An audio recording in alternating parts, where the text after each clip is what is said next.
Hi everyone, welcome back to the YouTube channel, and it is a new day and a new day for another new GBR. But I have shown this off before on the channel. It is my Staccato C, was it a C2? C2 subcompact, little hi-capa, shot really well in all our tests. It's a phenomenal little pistol. They don't break the bank at all, and this is made by Army Armament. So I went down yesterday, so filming this today, which is Friday, I went down yesterday to HC2, which was Thursday. And they were talking about some new hi-capas they had in from RWA.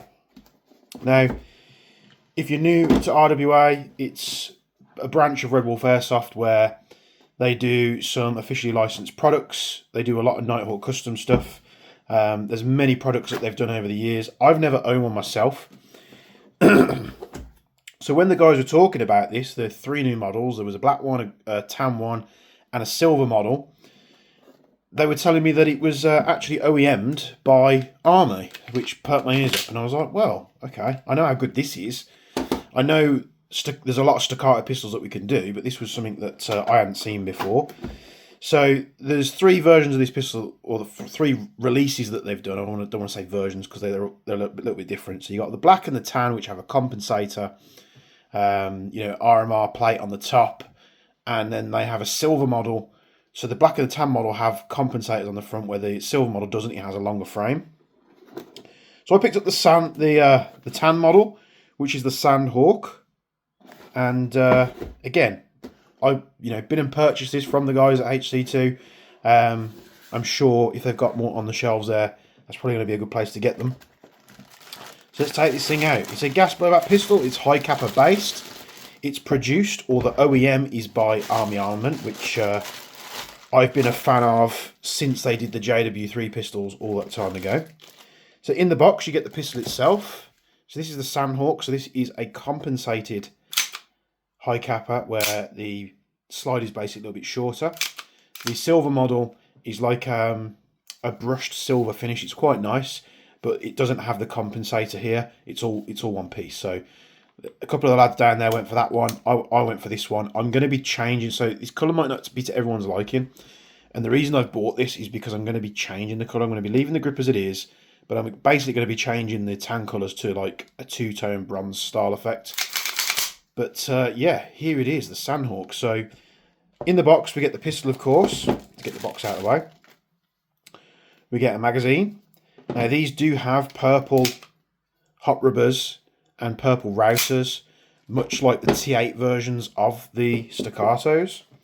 Also in here, we get fixings for the red dot plate, which is nice. They include them. You don't have to go source them yourself. And we get some threaded sections here. It all comes in the box. You have to go find it separately. So there's two threaded sections. One's an orange one for when they're shipping it to the US. So I imagine they would just fit that on the end and then ship it. Obviously, that's not of any use to us. And I don't really plan on running it, but if you wanted to have this pistol and run a tracer, it comes with the little insert that you need. The only thing I'm not a fan of this adapter is when companies do it where the threads are different. So this is a 14mm counterclockwise thread. So you loosen it to tighten it, it's backwards. The front one is a right-hand thread. So what that means is you can screw this into the front, and I know it's going to look a little bit daft because it's going on the compensator side. But as you screw to tighten that in, you're actually loosening off the barrel accessory. Same again, when you come to put the tracer on, you're going to put your tracer on, you're going to go to tighten it, and you're going to loosen that thread. So I always like their current, I don't think I've covered it yet on the channel, I picked up a couple of RWA suppressors, and they've done it right on that one. So it's like a modular suppressor where everything's done in the same thread direction. So you're not, turning things against each other and loosening it off. Now, I'm probably never going to use it, but I just thought I'd mention it to you there. So let's get this stuff and the box out the way. If you do check out the guys at HC2, this one retails for $169.99. like I say, they've got 3 models to choose from. So you don't necessarily, if you're not a fan of tan or FDE, you don't have to go for this one. They do it in black, which is a lot, probably the one that most you're going to go for. Or if you want the flashy, you can go for the silver model. So if you know your way around a hi-capa, there's not a lot new to you here, but we're going to go through it for those of you that aren't as clued up on these things, just in case there's some of you out there. I'm not trying to teach you how to suck eggs. It's just one of them things. We're going to talk through it. So it's a gas magazine that you get with it. I think these are about 30 to 32 rounds with the normal hi-capa, you know, like the 5.1 style mags. This one, with it being the C2, had a slightly shorter magazine because it's got a shorter grip. And when I bought this, I picked up, you know, some extra mags which I thought were the same, but they ended up turning out being extended mags. So the good thing about this is, and you can see, apart from the router colour, they're pretty much identical. Is I'm hoping that the extended mags, yeah, will go in this. So I can use my staccato mags I picked up. So in my head, that's the way I justified it. I didn't go down looking for a pistol they were talking about, and I was like, well, if it takes army mags, obviously it's not going to take the shortened one because it's too short. But I don't have to go pick mags up for this thing because I've already got them, which is always a plus. So we have a cast metal frame, cast metal slide, and of course the compensator as well. We've got a polymer frame, or grip, sorry, which has the Nighthawk custom logo on it. You've also got the logos on the slide, on the rear on both sides, and you've got it on the grip there. We've also got Nighthawk custom on the right hand side of the frame. We flip that up. We've got a serial number. We've got Berryville. Is that Arkansas? I'm not too sure. Maybe I'm right, maybe I'm wrong. Let me know in the comments below. Another little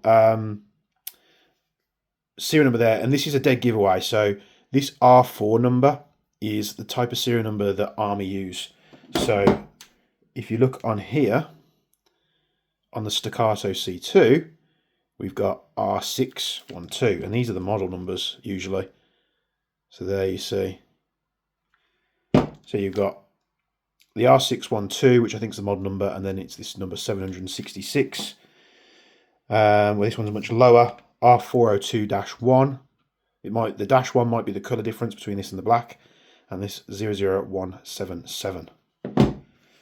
So there we go. So all that's out the way. You got your slide release on the left hand side. It's not ambidextrous, so lefties are not going to be as comfortable this as right-handed shooters.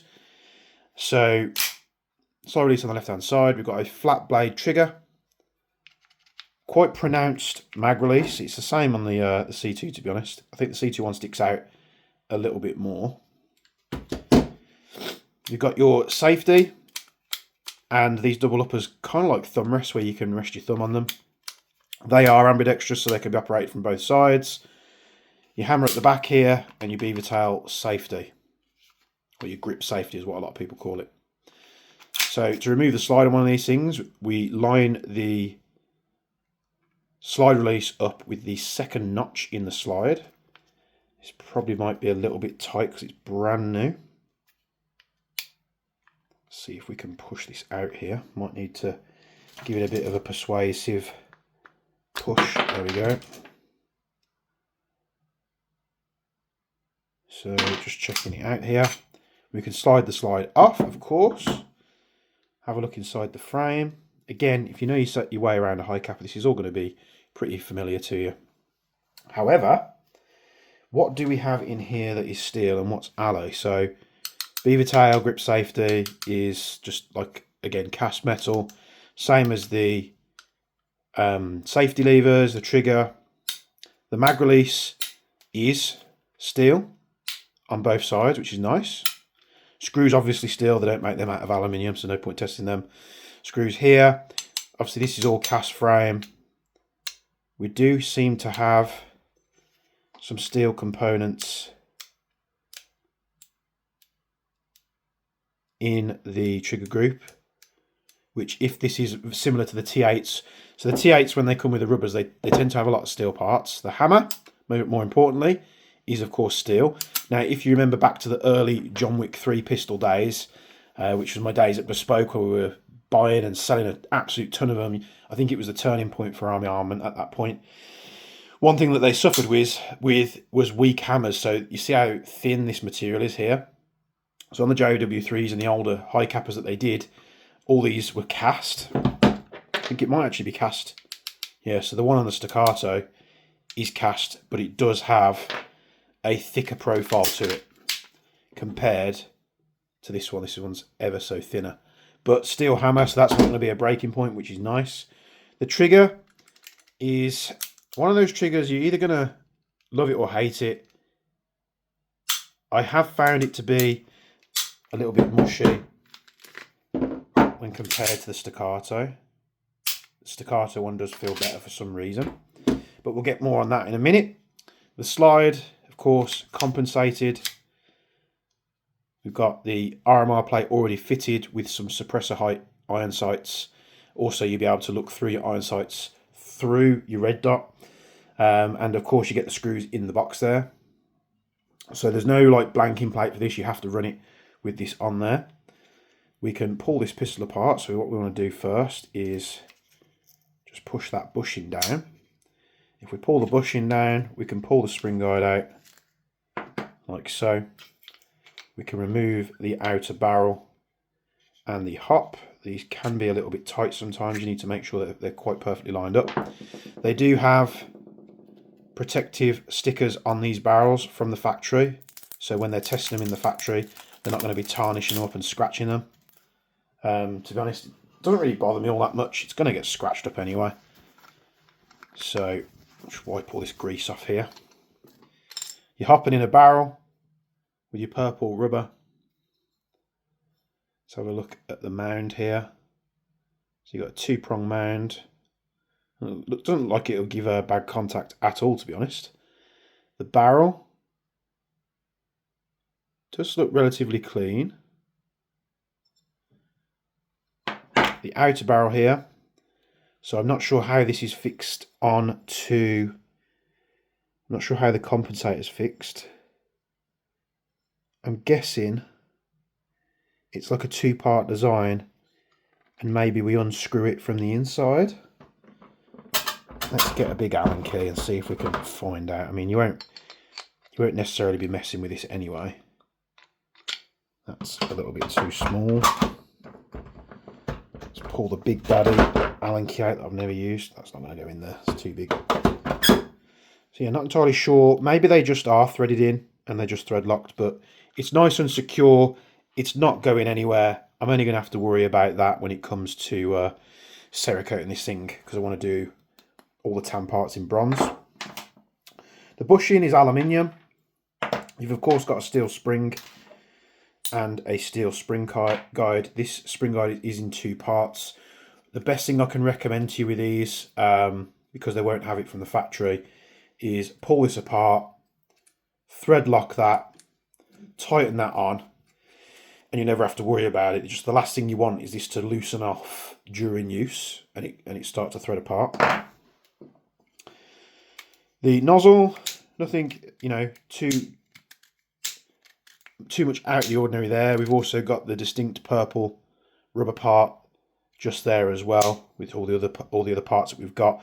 I'm not sure if these parts are necessarily better or whether they just colour them, and you know, that's part of the if it is the same as the T8 ones, part of the same upgrade. But yeah, these are like painted cast metal slides, so you can see the paint's already coming off here, and you know, there's areas inside which haven't even been coated, so it's a very rough texture. So it's a very rough paint. So yeah, easy to disassemble. We can, of course, put this back together. We slide our hop unit and our inner barrel into our outer barrel. We need to line this up perfectly with the front of the slide, and that will push in like so. Just always, sometimes these parts can come apart like that, if my camera will focus. Just make sure you pinch them together so they're sitting properly. Take our spring guide, our spring and our bushing. And the best way to do this usually with hi-capas is to use it like you're holding a syringe. Slide that in and then gently loosen it off. Let that sit back into position.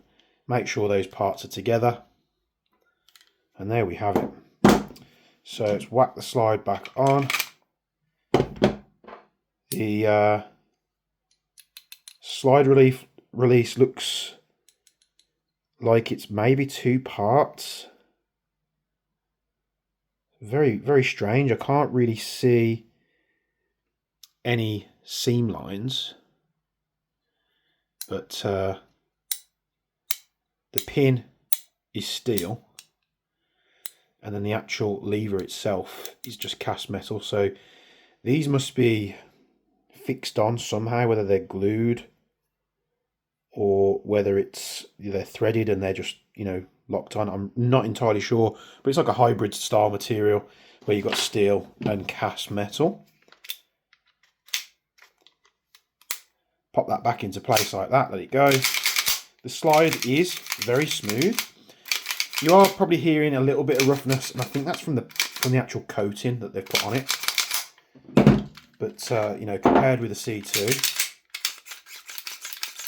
that's all spring guide noise, but very smooth indeed. Yeah, just as good as one another. So let's test the trigger on this thing. So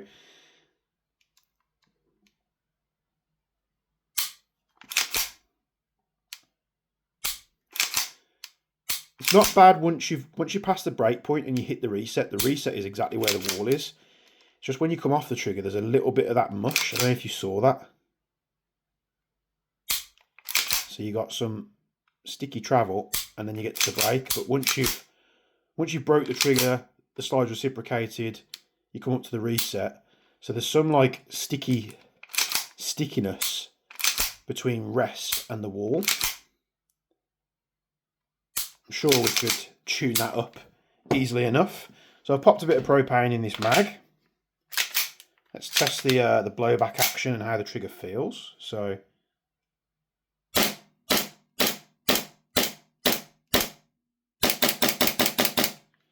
a very, very nice bit of kick off that.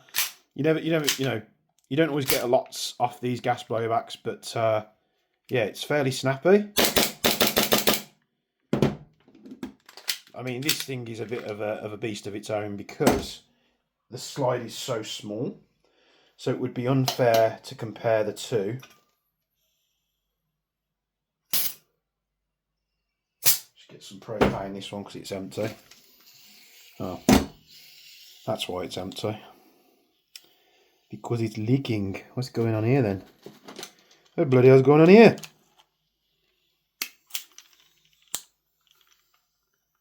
The thing is, these are pretty easy to fix if you've got a leak like that. You basically find the right Allen key. It's a 2.5. An eighth of a turn. And you're good to go, you're sealed. That's why a lot of people aren't fans of Marui going back to the pins, because it just comes a harder task to seal them. So this one is a lot snappier, but again, it's a lot lighter. I think the coating on the C2 is far superior than the RWA Nighthawk, Sandhawk, however you call it. But the mags are interchangeable with the other army magazines. That one's empty. But plenty snappy enough for what you need. So you don't really need much more than that, do you? If you want something super snappy, you just go and use a bog standard Marui with a plastic slide. But there we go. So we've got some gas in the mag. We need some ammo. So we've got some, I believe, are these 2.5s? I think they are 2.5s. 2 5-gram BBs. In fact, where's that bloody speed loader? Let's give it a go. Where is that T23? Oh, you know what? I've got to unscrew the battery cap. I'm not going to bother with it. We'll do that in another video.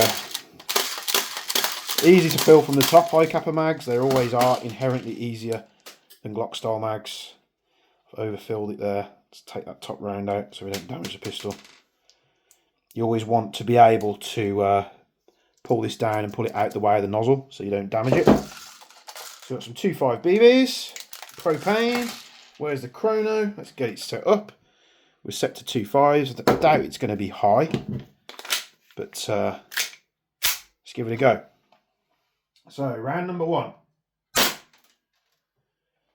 0.907 joules at 279.5. Pretty much perfect for a pistol.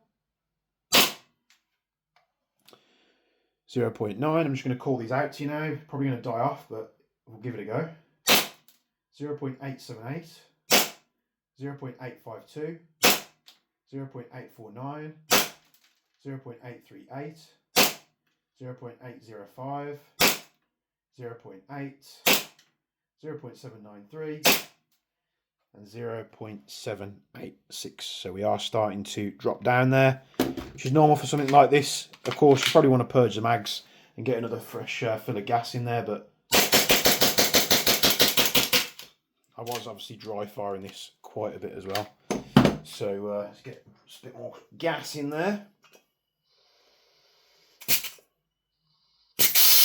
Woo! So it's accepting a bit more gas now in the mag. And we'll just finish these rounds off here. Much better. So there it is. Never owned a RWA pistol before, I don't think. Now, I have been airsofting for quite a while now. I've owned a lot of guns, so there's a potential there that my memory doesn't serve me right, and I have. But not a bad looking piece at all. I went with this one, not necessarily because I liked the FDE sand colour, but because I was like, I kind of want the tannish style grip to go with the bronze when I coat the frame and the upper. So I think I'm going to go for a midnight bronze on the frame and then a burnt bronze on the top. And then I'll probably just coat this as well to get that the same colour. I think, is that separable from the rear iron sight? No, I think it's all one piece. So maybe we'll leave that. But yeah, what do you think of the Nighthawk Custom from RWA? A lot of companies now are going to Army for hi-capas. I have been very, very impressed with this pistol, which is why I picked up this one. Now, question is, I've got my Marui P320 here with a light on, because what I want to try is, can we put that same light? Yeah, it actually fits really well on there. I do kind of like that it's recessed from the barrel as well. And if you've got a holster like this one, which accepts anything with that style of torch on, this goes right in there. It's even got the cutout for the red dot when we put one on there. So it's going to go in the same holster, so I won't have to change that. It's literally just me taking a torch off, switching it over to a different pistol. So I haven't got to buy any more holsters. This one was a Deadly Customs one that I bought, which is weird because I bought it, I received it, I've used it, and then I realised the other day, to which I had to send him a message. I was like, I paid for a multicam wrap on my holster, and I've just realised I never got it, because I do want to get another one of these things, because when I put that same torch on that Gate PTX, the Gate PTX won't go into this, it's too narrow. So I want to pick up another one, and what I'm going to do is I'm going to heat it up and, you know, sort of splay it out a little bit. So hopefully I can get the Gate PTX in there. So there is the Sandhawk from RWA. Let me know if you like it. Again, you can get this in black as well. Everything must come in black for you. Or you can get it in that lovely brushed silver colour, but it doesn't have the comp. It's one of the reasons why I went for this one, to be honest. So this is all one piece, so you will have a much heavier slide and more reciprocating mass. So there you have it. Let me know what you think down in the comments below. Is it a goer? Is it a knower? Let me know. Thank you very much for tuning to this video. Hope you've enjoyed it. Like and subscribe will go a hell of a long way. You can also join the Jaeger Precision Discord group with a link down in the description below. And as always, from me and Bench, we'll be seeing you in the next one.